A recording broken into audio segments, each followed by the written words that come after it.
what's going on, everybody? Welcome back into TTP Sports. Phillies sadly dropped the series finale here to the San Diego Padres. They lose by a score of 5-2.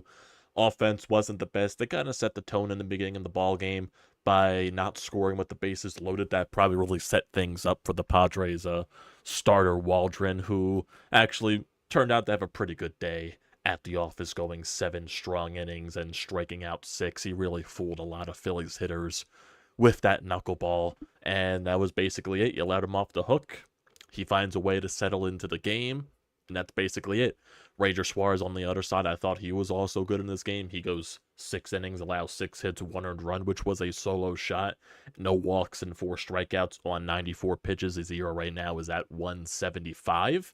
So yeah, another good game for Ranger Suarez. Really can't complain. He definitely deserved a better outcome in this one. Offense just basically didn't hit after that, first inning bases loaded opportunity, and your only 2 runs of the game come by 2 solo shots from Bryce Harper. So Padres, they get a 1-0 lead on a solo shot. Bryce Harper ties the game up eventually with a solo shot of his own. And then eventually when you get into the bullpens, Orion Kerkering gets himself into a little trouble. And then he allows a 2-out RBI single to give the Padres a 2-1 lead. Then Seranthony Dominguez comes out on the mound. He loads the bases up, comes out of the ball game. Gregory Soto, he gets the second out of the inning on 1 pitch. But then just a bloop single out in the center field. Marsh probably overplays it a little bit, tries to make the sliding grab, misses it, the ball goes behind him, clears the bases, and it becomes a 3-run triple to make it a 5-1 San Diego lead. Bryce Harper did try to cut into the lead with another solo shot, but that was basically all the offense the Phillies had in this entire game. So, and I know the reaction that's going to be after this game, specifically for that moment with Brandon Marsh, it's going to be, oh, that's why you don't send Johan Rojas down. Johan Rojas makes that catch, completely disregarding the great catches that Brandon Marsh had earlier in the game. Sometimes that just happens. And it's not guaranteed that Johan Rojas made the catch. Have you seen his defensive metrics this year? Nowhere close to as fantastic as they were last year. His defensive metrics have actually been brutal this year. So it definitely ain't guaranteed that Johan Rojas makes that catch. No, yeah, I'm not knocking that Brandon Marsh probably should have played that ball better. Maybe instead of sliding for it, maybe he should have just got in front of the ball, and that probably would have limited the damage there. But it is what it is at the end of the day. And, Brandon Marsh, he is a better outfielder than some Phillies fans give him credit for. Is he a better left fielder than he is a center fielder? Probably, but I still don't think he's a bad outfielder by any means defensively wise. But, yeah, this game definitely also shows that, once again, the outfield production needs to be way better because, the David Dahl experiment, I think it's coming to an end. I think the Phillies should end that very soon. He's 2 for his last 27, and he kind of just looks lost at the plate, which is to be expected. He wasn't going to be as great as he was to start when he got called up. Wasn't going to be getting all those extra base hits consistently. He was eventually going to find some type of coming back down to earth scenario. Didn't think it would be this brutal. But that's probably why he hasn't played in Major League Baseball for a very long time. And he's been basically a quadruple A'er at this point in his career. So, yeah, it definitely does showcase that Dave Dombrowski 100% needs to go and get a trade for an outfielder, maybe sooner rather than later. I'm not sure if he's going to pull the trigger soon. It just really depends on what the market's like right now. But I wouldn't be shocked. I'm sure Dave Dombrowski is out there calling other GMs around the league just to get some notes on what is it going to cost to get a guy like a Luis Robert or some other outfielders that are out there that can help this ball club out. So I wouldn't be shocked if that's the case. And yeah, that's basically it. You got a day off tomorrow. So I do think this team desperately needs a day off because of, all the travel and all that stuff. Definitely they can use a day off. They sleep in their own house and all that stuff. And then they have the Arizona Diamondbacks this weekend, which should be exciting, an NLCS rematch and 2 nationally televised games.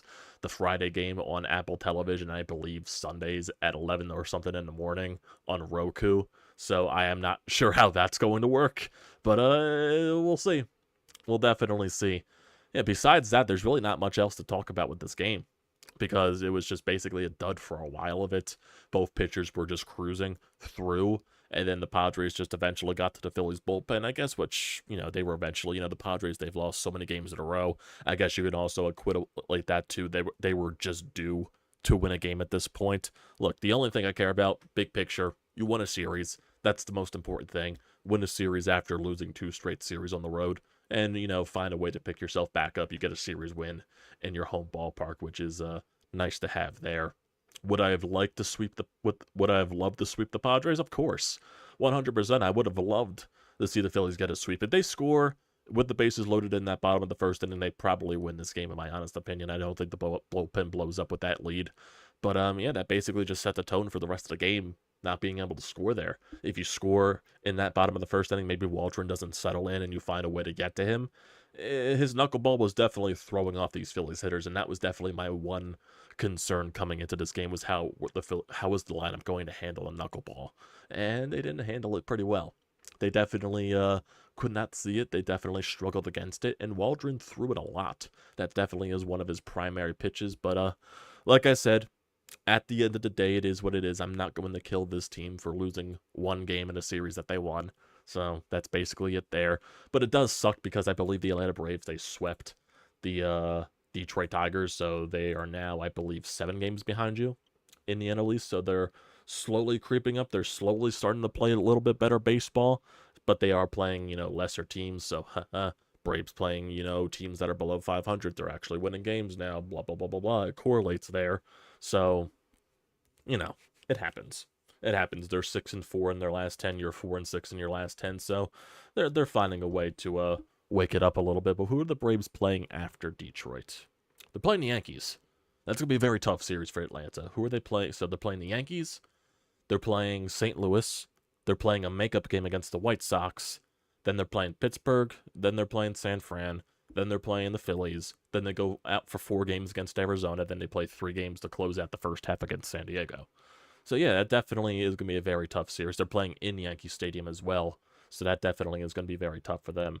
So they have Chris Sale against Carlos Rodon, Charlie Morton against Marcus Stroman, and then Nestor Cortez against Waldrop. So, definitely, besides Chris Sale, what is Chris Sale's numbers now in the year? 9-2 with a 2.98 ERA. Yeah, definitely, since his blow-up against Oakland, he's definitely been a lot better. So that probably is their best. What has Carlos Rodon done for the Yankees this year? 9-3, 3.280, right? Definitely a major improvement from his last season with injury-riddled stuff there. He did have 5 earned runs against the Red Sox, so definitely not coming off of his best start.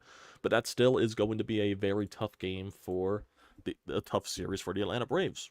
So hopefully the Phillies can take advantage of this series against the Arizona Diamondbacks, because what is Arizona's record on the year now? What is Arizona's record on the year coming into this game? Arizona, they are 36-37. They won 2 in a row, and I believe they're playing either right now or not until later tonight. Yet they're playing the Washington Nationals, and I believe they won 2 games in that series. So they'll either be 2 games below 500 coming into this weekend, or exactly 500 coming into this weekend. So we'll see. And in terms of the pitching matchup for this weekend, I would assume it's, I think Taijuan Walker actually pitches on Friday, so we'll see what happens there. So it's going to be Taijuan Walker against a to-be-determined pitcher. There's nothing here on ESPN, so I doubt they'll even have it on the MLB app, if I'm not mistaken. Who knows, maybe they're going a bullpen game for that one. So we'll see. The Friday game against Arizona, yep, still to be determined, so I'm assuming we will not get an answer for that until tomorrow. And then Saturday is Zack Wheeler going up against Jordan Montgomery. And then Sunday, it is Christopher Sanchez against Slade Ciccone. So, Jordan Montgomery, he's 5-4 with a 6 ERA. Coming off of a 5-inning, no earned run appearance against the Chicago White Sox. 5 2/3 against the Angels, 3 earned runs. 2 innings against the Giants, 6 earned runs. 4 innings against the Mets, 8 earned runs. So, we'll see what happens there. And then for the Sunday matchup, Christopher Sanchez against Ciccone. He's been getting roughed up. He went 6 innings against the Nationals, no earned runs. And then 3 innings against the Angels, 7 earned runs. So it looks like he's been up and down a lot this year. Very young pitcher, so I guess that's to be expected. But then you have Taijuan Walker, Zack Wheeler, Christopher Sanchez. Zack Wheeler definitely wants to bounce back from the last start against the Baltimore Orioles, 100%. Taijuan Walker, definitely his past 2 outings have been more solid than not. So let's just see if he can find a way to build off of that. And then Christopher Sanchez will be coming off of a very good appearance against the San Diego Padres. So we'll see if he can build off of that. And then after this Arizona series, you go to 3 games against the Detroit Tigers. And then you have a 4-game series at home against the Miami Marlins. Then 3 games on the road against the Cubs. 3 games on the road against the Braves. And then 6-game homestand to close out the first half. 3 games against the Dodgers. That'll be a tough series. And then 3 games against the Oakland Athletics to close out the first half. So, yeah, we'll see. I wonder when, if Dave Dombrowski's going to be more patient with this, unless he's just going out there and making calls and just, we'll see. We'll see. We'll see. We'll definitely. Oh, interesting. I'm also looking on Twitter because the freaking NHL has been crazy with trades today. So we saw Jacob Markstrom go to New Jersey Devils for a 2025 top 10 protected pick, and I believe a defenseman. The Washington Capitals, they traded for Pierre-Luc Dubois' contract, and they traded Darcy Kemper to the LA Kings. One-on-one terrible contract swap. So there's been crazy stuff, and someone just posted right here that believe the Ottawa Senators and the Philadelphia Flyers have a framework for a trade in place. This one may go closer to the draft. So interesting stuff right there. Interesting stuff. I gotta save that. Probably. And Zach, if you're still in here, I'm going to post this into the BrodesMedia Discord, just so people can see this. So we got some stuff right here. Interesting stuff. I wonder what it could be.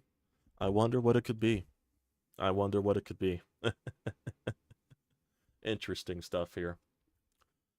But yeah, not really much else in revolve to this game right here. But let's see. Oh. Interesting. Zach, if you're still in here, there's also another rumor in regards to the Flyers. So Dad, if you're watching this, I see you right there, Dad. Dad, this is the tweet right here from Travis Yost. Believe the Ottawa Senators and the Philadelphia Flyers have the framework of a trade in place as well, though this one may go closer to the draft. And then the NHL Rumors Daily Twitter account, which has a lot of credible sources, is saying that belief is that the Flyers are trying to move up into the top 10 of the draft, and Ottawa has the 7th overall pick. So the Flyers might be trying to trade up the 7th overall. Interesting. Danny Briere might be doing some spicy work there. That'll be interesting. That'll be very interesting.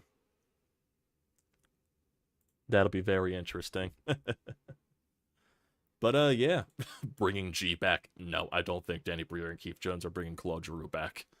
Who knows? Maybe this could be a trade that maybe Travis Konechny gets traded, maybe Scott Laughton gets traded or something like that. I'm not sure what other pick Ottawa was open to moving their pick, because I'm not even sure if they're interested. Maybe the Flyers use the Florida pick in order to trade up. That would be fantastic by Danny Briere if you could find a way to trade up there.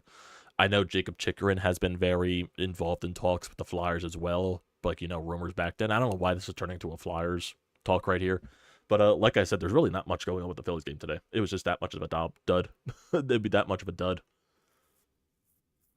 Swapping picks and the Flyers having to sweeten the deal. I don't know. Do the Flyers have to give up 12th overall to trade the 7? Does Ottawa want the 12th overall pick? That's the question mark. That's really the question mark there. We'll have to see. We will have to see. Someone said Cam Atkinson for Claude Giroux confirmed. That's funny. That is funny. What else? I don't think there's anything else here either in regards to that. So, hey, getting closer to the draft, the Flyers and the Ottawa Senators might have a trade. Interesting stuff there. Interesting stuff.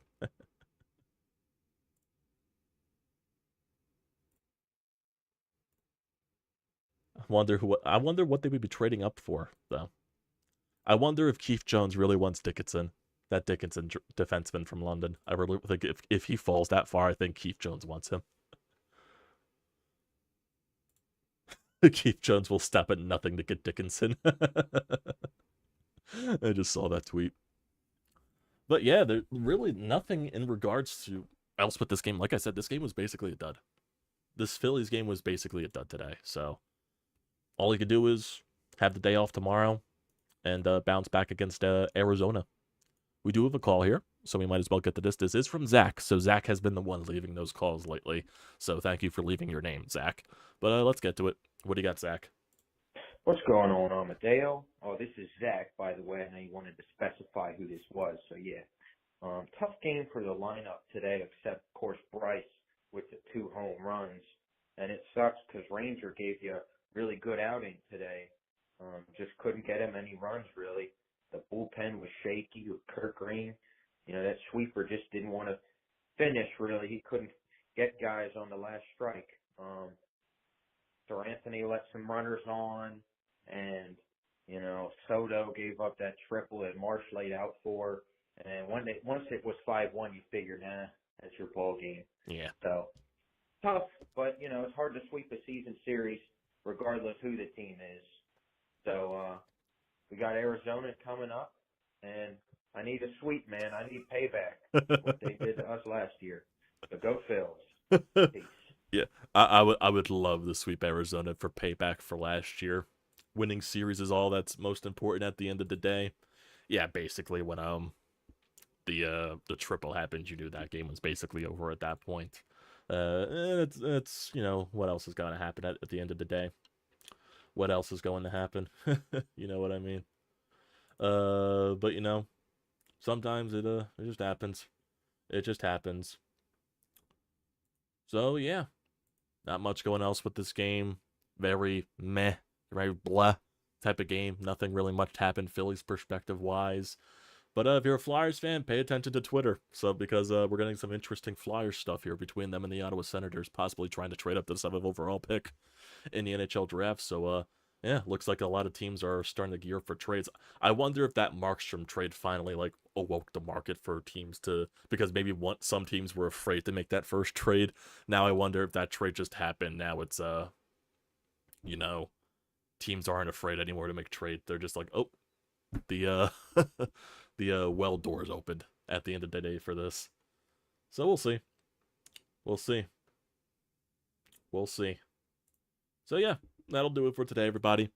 More of a quick hitter than anything because, like I said, this game was really a dud. So we'll catch up later. I appreciate everyone here for tuning in as always, you know, in the afternoon, or if anyone tunes in to do this later tonight, you know, watching this recap. I appreciate you all doing that. So don't forget to leave a comment in the comment section down below. Don't forget to drop a like. Don't forget to hit that subscribe button. It does me a great deal of service.